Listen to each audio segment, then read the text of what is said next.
মুখ্যমন্ত্রীর সাথে বৈঠক করলেন তিপ্রামথা দলের প্রতিষ্ঠাতা প্রদ্যুৎ বিক্রম মাণিক্য দেববর্মা।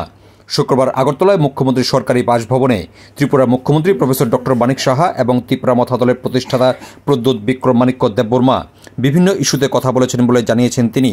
এই বৈঠক শেষে সাংবাদিকদের মুখোমুখি হয়ে শ্রী দেববর্মা জানান, রাজ্যের ডেভেলপমেন্ট ইস্যুতে মুখ্যমন্ত্রীর সাথে কথা বলা হয়েছে এবং পাশাপাশি যাতে সবার উন্নয়ন হয় সেই দৃষ্টিভঙ্গি নিয়ে আলোচনা করা হয়েছে।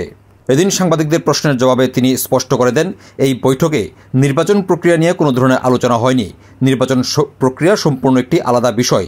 শুধুমাত্র ডেভেলপমেন্ট ইস্যুতে মুখ্যমন্ত্রীর সাথে কথা বলা হয়েছে এবং এই বিষয়ে দুপক্ষই অগ্রসর হচ্ছে বলে জানিয়েছেন প্রদ্যুৎ।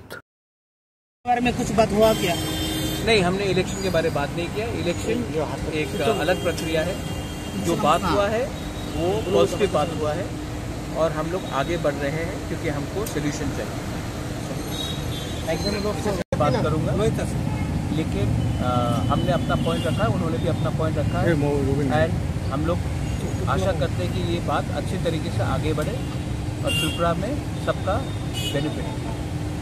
सर, तिप्रासा का बारे में क्या बातचीत हुआ? जो भी बात हुआ है वो हम बात प्रक्रिया चल रही है, लेकिन ये वेलकम स्टेप है कि हम लोग बात करें।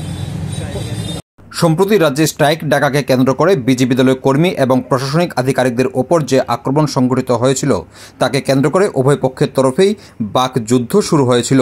ধারণা করা হচ্ছিল বর্তমানে তিপ্রামথা এবং বিজেপির যে অ্যালায়েন্স রয়েছে ত্রিপুরাতে তা হয়তোবা আগামী দিনে আর জারি থাকবে না।